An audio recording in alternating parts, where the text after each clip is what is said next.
Hello YouTube viewers and welcome back to Workout Wednesday.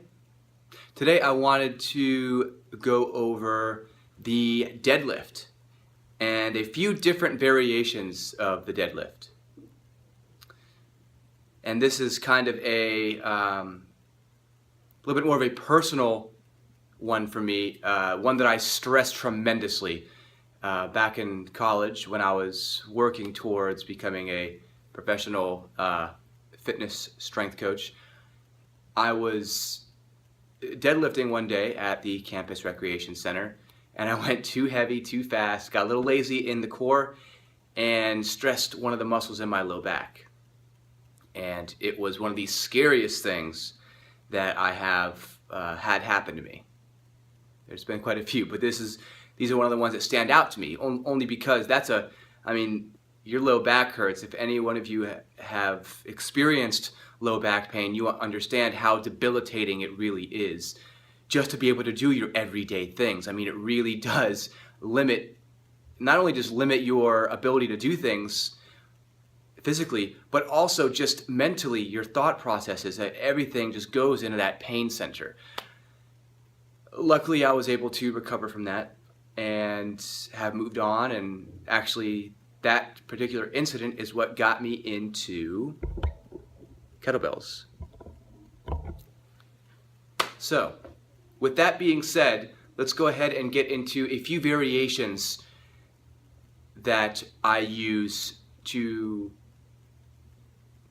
perfect and improve your deadlift. Here we go. So the first version of the deadlift that I'll demonstrate is going to be with the barbell. Now, I don't use barbells in this facility. If I did, there would be absolutely no room, and there'd be many holes in the walls. I also like the unilateral or the one-sided training so that you don't overcompensate to one side or the other. So this is my barbell, okay? Make sure I can get my feet in the frame here.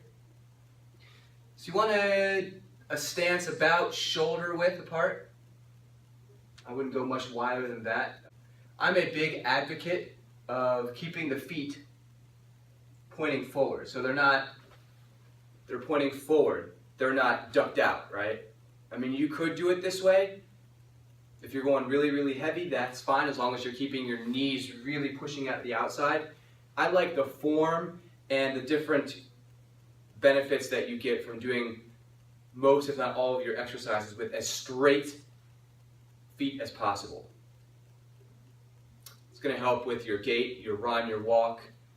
It will help with resisting the degeneration of your knees and hips. All right, so let's get right into this. Toes pointing forward, about shoulder width apart.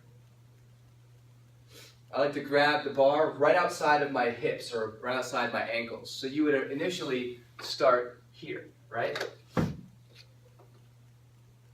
So you start from the ground, usually like right here on your shins if you've got the 45 plates on there. And you want to pull your belly button in, like I say during all of these workouts and exercises. Pull your belly button in towards your low back and keep it there, right? And you're going to squeeze your shoulder blades behind you and then press them down your back so you have a lot of space between your shoulders and your ears.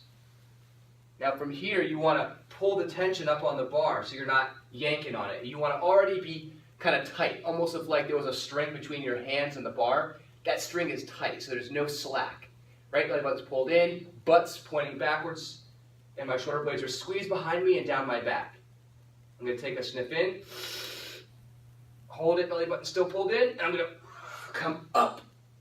And to finish this move, I'm squeezing my butt and squeezing my thighs at the same time. And this creates this powerful hip lock. Okay? Inhale as I come back down to start, and come back up.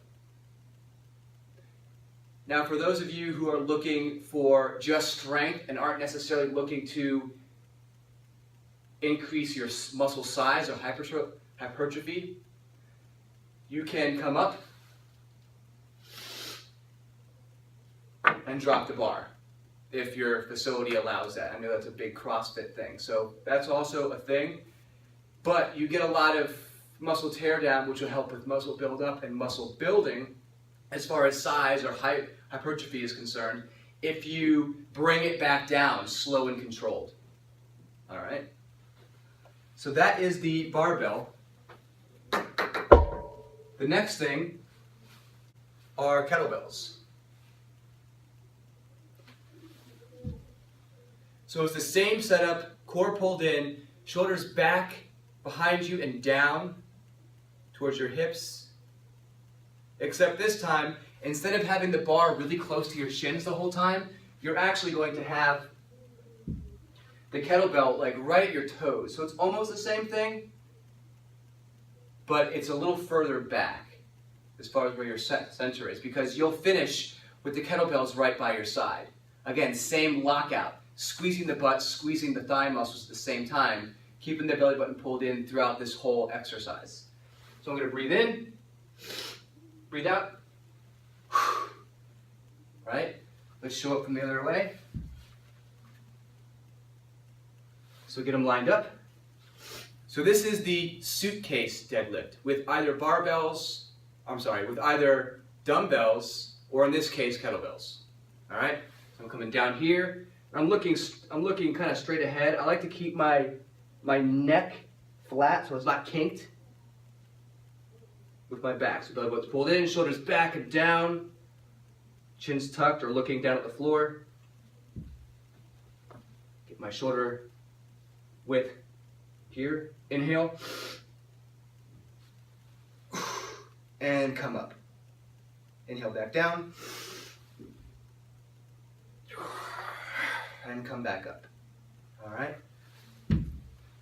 Two things about this one. Since it's not a barbell and you're using cast iron weights, I wouldn't necessarily recommend dropping these. So to pick it up and then drop them on the floor, I wouldn't recommend that. You're running a much higher risk of hurting the feet, right? Dropping a weight on the feet. Also, you could greatly damage your gym's floor, and that's not a good thing. So with this non-barbell way of deadlifting, you're going to pick it up and put it back down. Okay, you're not just going to drop it. Okay, the final version of the deadlift that I'll show you today is the single leg deadlift. And the way that this one works is you'll start with the foot right next to the bell, and you're going to come down. Same thing applies, keeping the hips straight or lined up with the floor so you're not kinked any which way. You're keeping them level with the floor. Shoulder blades are still pulled back and down. And now you got a little bit more of a bias. So you're tightening everything up and pulling up, right? Let's show this from the side. So inhale as I go back down. Tighten everything up, level up. And bring it back up. And down. This to me is the most beneficial for athletes or someone who is kind of rehabilitating or recovering from some sort of injury or muscle imbalance. Just because, again, we're going into that single-sided work. All right? It's also working a lot more on your balance. This is actually my favorite deadlift move as of right now. Although I will say there's nothing better than getting in front of that bar and pulling some massive weight.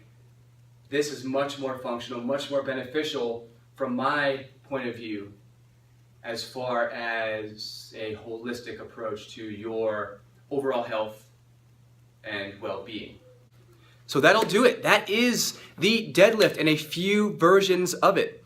I did not show some of them because those aren't really deadlifts that I practice. Again, I mentioned the sumo deadlift in the beginning, although I'm not a big fan of that one unless you're a power lifter. I personally don't see a need for it. It's just not my thing, not my forte. It's not what I'm working with with my clients. All right. Hopefully you have found this to be valuable. You can get out there and start playing around with the deadlift with a little more assurance and more safety. Until next time, keep going and keep growing. Peace.